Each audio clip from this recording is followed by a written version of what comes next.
श्रोताओं, नीति आयोग भारत सरकार की ओर से कई ऐसे विकासखंडों को आकांक्षी विकासखंड के रूप में उनके विकास में गति देने के लिए चयनित किया गया है, जिसमें जनपद टिहरी के ब्लॉक जाखणीधार का चयन हुआ है। यहाँ पर कई विकास के कार्यक्रम पहले से ही संचालित हो रहे हैं, लेकिन दोबारा से उनको गति देने के लिए जनपद स्तर पर अब नई रूपरेखा के साथ ये कार्यक्रम संचालित किया जाएगा। आइए बात करते हैं जिला विकास अधिकारी श्री मोहम्मद असलम से। सर, बहुत बहुत स्वागत, बहुत बहुत धन्यवाद कि आपने समय दिया आकाशवाणी को।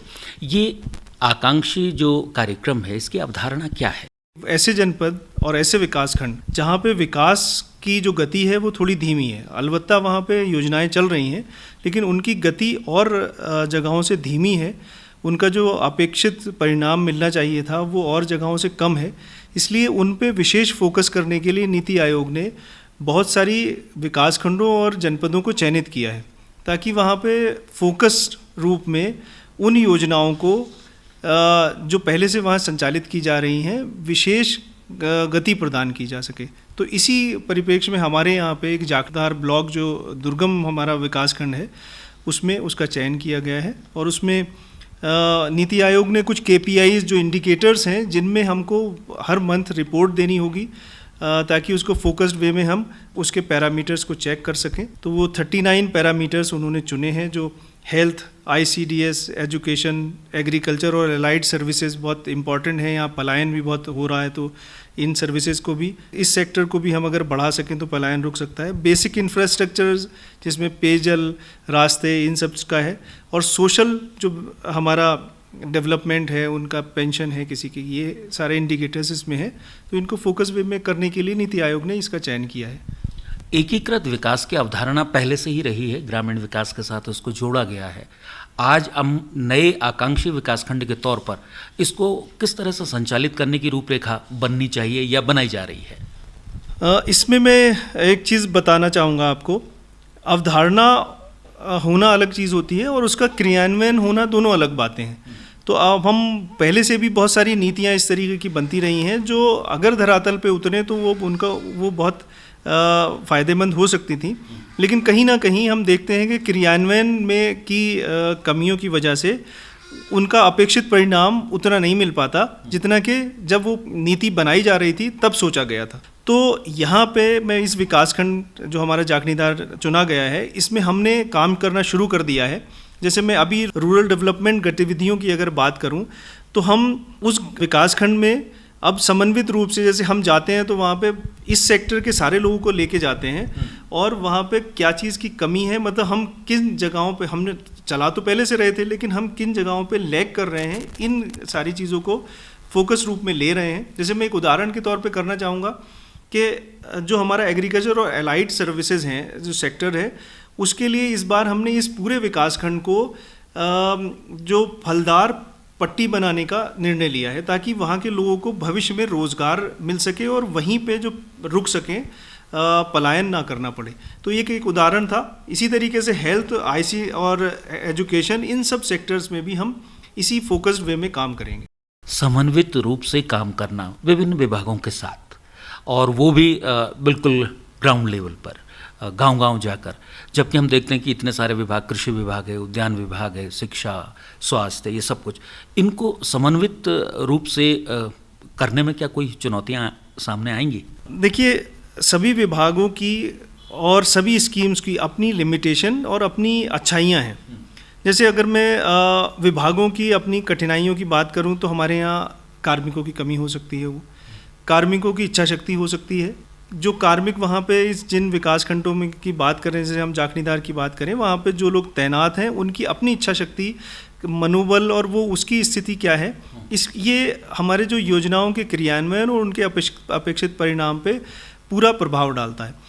तो हम जो आपने समन्वित जो क्रियान्वयन की बात की है, विकास की बात की है, तो इस विकासखंड में हम ये इंश्योर करेंगे कि चाहे वो मॉनिटरिंग के ज़रिए हो, चाहे उनको प्रेरणा दे के हो, जिस भी तरीके से हो सकता है, यहाँ पे जो कार्यरत कार्मिक हैं उनको हम उनका बेस्ट देने के लिए प्रेरित करें।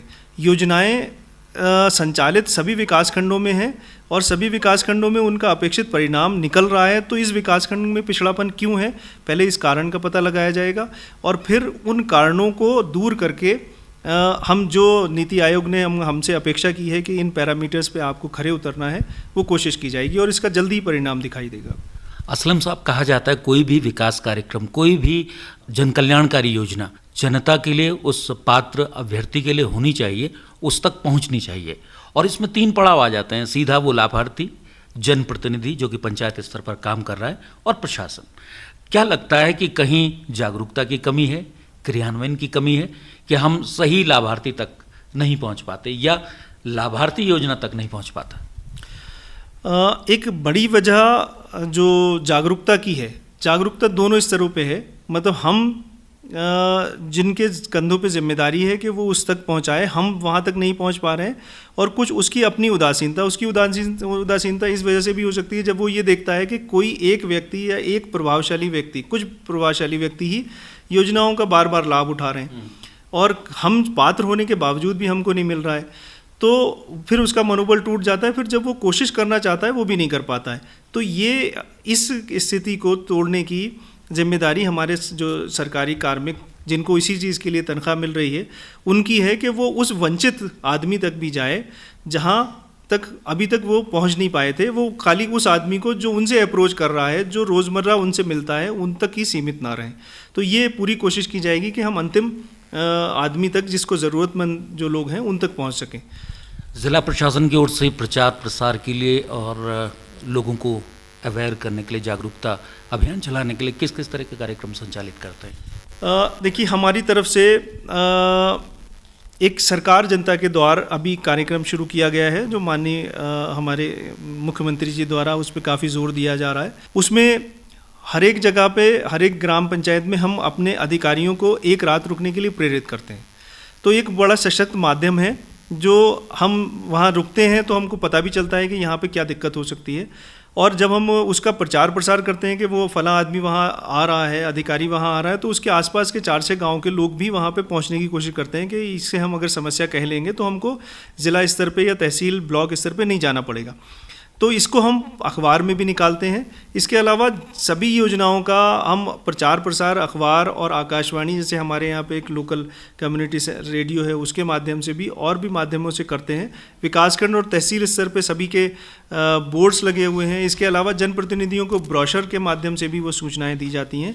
और इस विकासखंड में जो जाखनीदार हमारा आकांक्षी विकासखंड है, इसमें इस तरीके के प्रयास जिनसे हम आम आदमी तक, अंतिम छोर तक पहुंच सकें, रूबरू हो सकें, उसके भी मतलब उसका एक कुछ इनोवेटिव प्रयास भी इस बार किया जाएगा। ज़िला स्तर पर विकास की रूपरेखा आप तय करते हैं और सीधे जाखनीदार तक पहुंचाने की भी एक रोड मैप आप लोग तैयार करेंगे। तमाम अपने कार्मिकों से और जाखनीदार ब्लॉक के जो जनप्रतिनिधि हैं, जनता है, उनसे क्या आह्वान है आपका? देखिए, सबसे पहले तो मैं अपने अधिकारी जो हैं, मैं जिलाधिकारी महोदय की बात अगर करना यहाँ करूँ तो हमारे यहाँ पे हर सोमवार को जनता दर्शन एक कार्यक्रम जिलाधिकारी महोदय की अध्यक्षता में होता है। तो वो हर जनता दर्शन में एक चीज़ ये कहते हैं कि हम, जैसे मैं बाल विकास की बात, ICDS की बात करूं, तो वो कहते हैं कि हमको जितने कुपोषित बच्चे हैं उन सबको ट्रैक करना है। तो जाखनीदार ब्लॉक में भी वो बच्चे हैं और हम उन सबको ट्रैक करेंगे। तो ये वाली जो एक अप्रोच है, जो DM साहब की है, उस अप्रोच पे ही हम काम करके हेल्थ के सेक्टर में या जहाँ जहाँ भी हमारे इंडिकेटर्स बहुत पिछड़े हुए हैं, उन सबको फोकस करने की कोशिश करेंगे। इस अभियान में बहुत जो ज़रूरत है वो है कि हमारे जो जनप्रतिनिधि और हमारे जो सामान्य जनता है वो उदासीन ना रहे। वो आगे बढ़ के, अगर उनको कहीं से भी पता चल रहा है कि कोई योजना आ रही है या इसका किसी का लाभ हो सकता है, तो फिर वो आगे बढ़ के आएँ। अगर उनको हम उन तक नहीं पहुंच पा रहे हैं तो वो विकासखंड या ग्राम पंचायत लेवल पे हमने वॉल पेंटिंग सब में कर रखी है। अगर उनको कहीं से पता चल रहा है तो फिर वो उन जगहों से पता करके टेलीफोन से किसी से बात कर सकते हैं या हम तक पहुंच सकते हैं, ताकि उन योजनाओं का लाभ वास्तविक लाभार्थी तक पहुंच सके। तो उनकी जागरूकता बहुत ज़रूरी है। मेरा उनसे आह्वान यही रहेगा कि आप, जनप्रतिनिधियों से ये आह्वान रहेगा, क्योंकि आपको जनता ने इसी के लिए चुना है, तो आप उन तक अपनी बात, सरकारी योजनाएं जो आप तक पहुंचती हैं उन तक ज़रूर पहुंचाएं और उनको लाभ, अगर वो नहीं पहुंच पा रहे हैं तो उनको फैसिलिटेट करें ताकि वो उन योजनाओं का लाभ ले सकें। असलम साहब, बहुत बहुत आभार, धन्यवाद आपका कि आपने आकाशवाणी को समय दिया और महत्वपूर्ण चर्चा आकांक्षी विकासखंड जाखणीधार के बारे में आपने साझा की। धन्यवाद।